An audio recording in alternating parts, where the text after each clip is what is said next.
अक्रूर जी कंस ने भेजे। सुखदेव जी कहते हैं जब अक्रूर जी आए तो सब ब्रजवासी रोने लगे और कहने लगे कृष्ण से, हम तुम्हें नहीं जान देंगे भैया, चाहे कछुआ जाए। श्री कृष्ण बोले ब्रजवासी इनते, अरे भैया तुम दुखी मत हो, परेशान मत हो, मैं परसों आ जाऊंगा, बस मेला देख आऊं, धनुष यज्ञ को मेला देख आऊं, मैं परसों आ जाऊंगा। ठाकुर जी झूठ बोल कर गए। यहां क्यों गए? झूठ क्यों बोला? जानते हैं अगर सच बोल दूंगा तो ब्रजवासी जीवित नहीं रहेंगे, और ठाकुर जी झूठ बोलते हैं ब्रजवासियों के प्राणों की रक्षा कर। मेरे ठाकुर जी मथुरा पहुंचे। मथुरा पहुंचकर अनेकों दुष्टों का वध किया। सुखदेव जी कहते हैं राजन, कंस का भी वध श्री कृष्ण ने किया, और कंस का वध करने के बाद गोविंद देवकी वसुदेव को कारागार से मुक्त करते हैं, उग्रसेन को मुक्त कराकर मथुरा का राजा उग्रसेन जी को बनाते हैं। लेकिन यहां से थोड़ा सा प्रसंग, कृष्ण लौटे नहीं तो ब्रजवासी याद करते हैं कृष्ण को।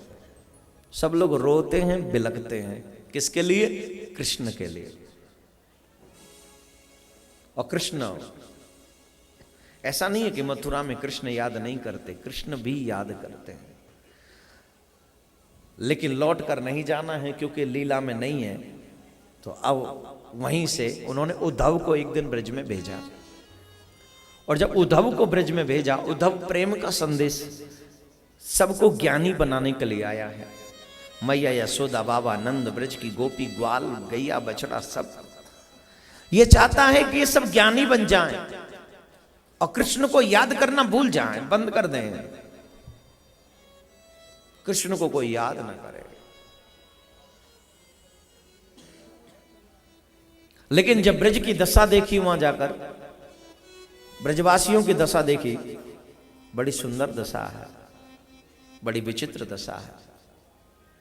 कृष्ण के वियोग में पेड़ पौधे भी सूख गए। कोई पेड़ पौधा, कोई भी वृक्ष हरा नहीं होता है। क्यों? बोले कृष्ण नहीं तो अपनी खुशी किसके लिए प्रकट करें। जब कृष्ण थे तो 9 लाख गैया दूध देती थी नंद भवन में, अब सिर्फ 9 गैया दूध देती हैं, सिर्फ 9। एक ने पूछा तुम दूध क्यों नहीं देती हो? तो सब गाय बोली, जो हमें चराने जाता था, जो हमारा दूध पीता था, जब वो ही नहीं तो हम दूध किसके लिए देंगे? बछड़े गाय का दूध नहीं पीते हैं, सिर्फ 9 गैया दूध देती हैं, सिर्फ 9 गैया।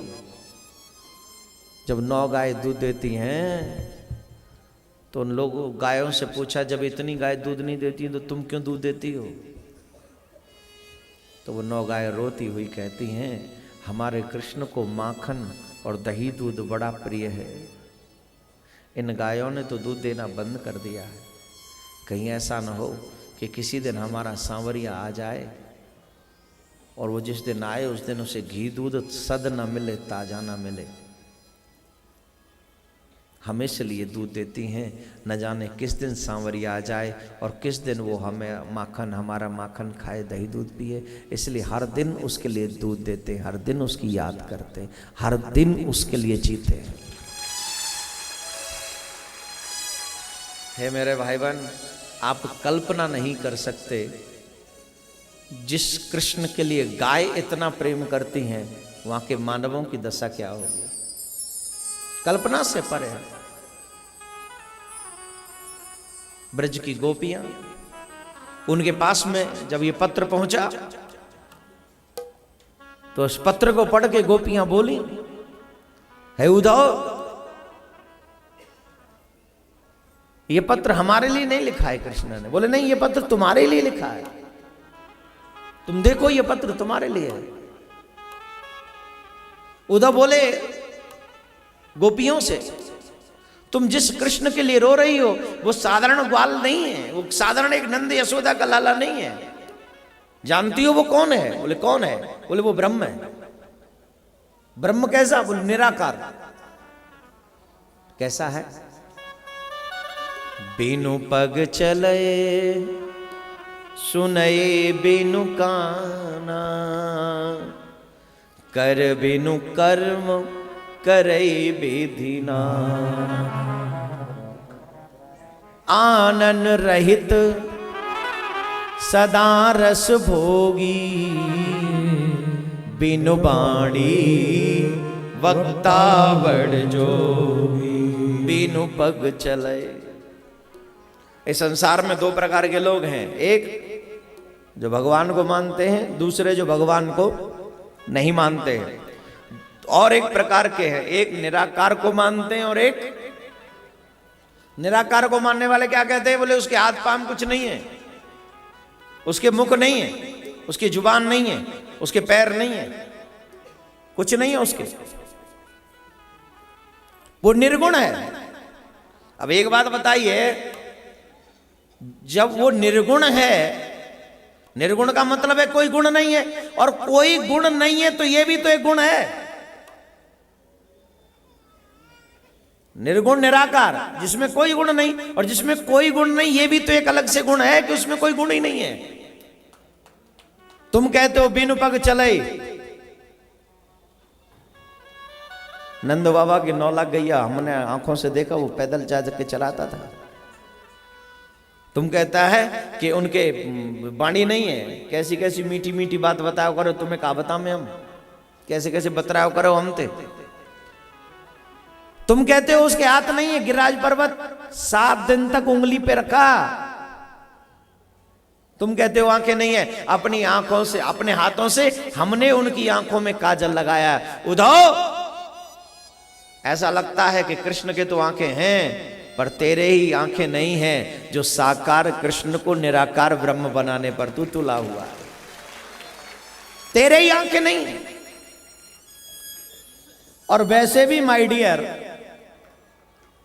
साकार से प्यार करना आसान है, निराकार से प्यार करना आसान नहीं है। प्यार करने के लिए वो दिखना चाहिए ना, उसका लुक कैसा है, उसका हेयर कट कैसा है, उसका स्टाइल कैसा है, पहनता क्या है, बोलने का ढंग कैसा है, दिखना चाहिए कि नहीं? प्यार तभी ना होगा। और कृष्ण दिखता है आपको, हमको, हम सबको। हर घड़ी याद तेरी आए, सौतन बन के।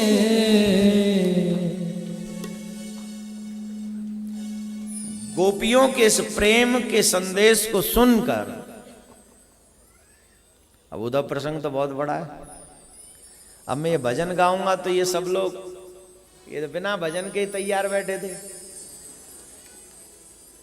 हैं। तुम्हें 100 बंदे, अगर कोई ठाड़ो हो तो, कोई ठाड़ो नहीं होगा हैं। बाबा, ए बाबा, ओए बाबा, ओए कहां जा रहा है? क्या बोलेंगे? ये उदो प्रसंग वैसे तो कम से कम 1.5-2 घंटे चाहिए, लेकिन बहुत अच्छा प्रसंग है, मन को लुभाने वाला है, ठाकुर जी से प्रेम को जगाने वाला है। परंतु फिर भी इतना आनंद बहुत कम समय में हमने ले लिया। उस उद्धव चरित्र में गए थे सबको ज्ञानी बनाने, प्रेमी बनकर लौटे। हे ग्वालियर के श्रोताओं, आपसे एक ही प्रार्थना करूंगा, ज्ञानी बनने की गलती मत करना। वैसे जिनको हो ज्ञान वो ज्ञानी बन जाओ, आई डोंट केयर, लेकिन अगर बनना चाहो ना तो मेरे ठाकुर जी के दीवाने बनना, प्रेमी बनना, क्योंकि दीवाने बन गए तो कुछ और बनने की जरूरत नहीं है। अगर हम दीवाने बन जाएं तो फिर तो कृष्ण हमारे साथ में न रहेगा 24 घंटा। इसलिए प्रेमी बनो, ज्ञानी नहीं, प्रेमी बनो। और भैया हमें दूसरों से कोई मतलब नहीं, हम तो खुद पागल है। हम तो बस ठाकुर जी से कहते, हम तो इस लायक भी नहीं कि हम आपसे प्रेमी कह सके और प्रेमी बन सके, पर फिर भी जो भी है थोड़ा बहुत आपके चरणों में आप हमको स्वीकार करना ठाकुर, बस। तो आइए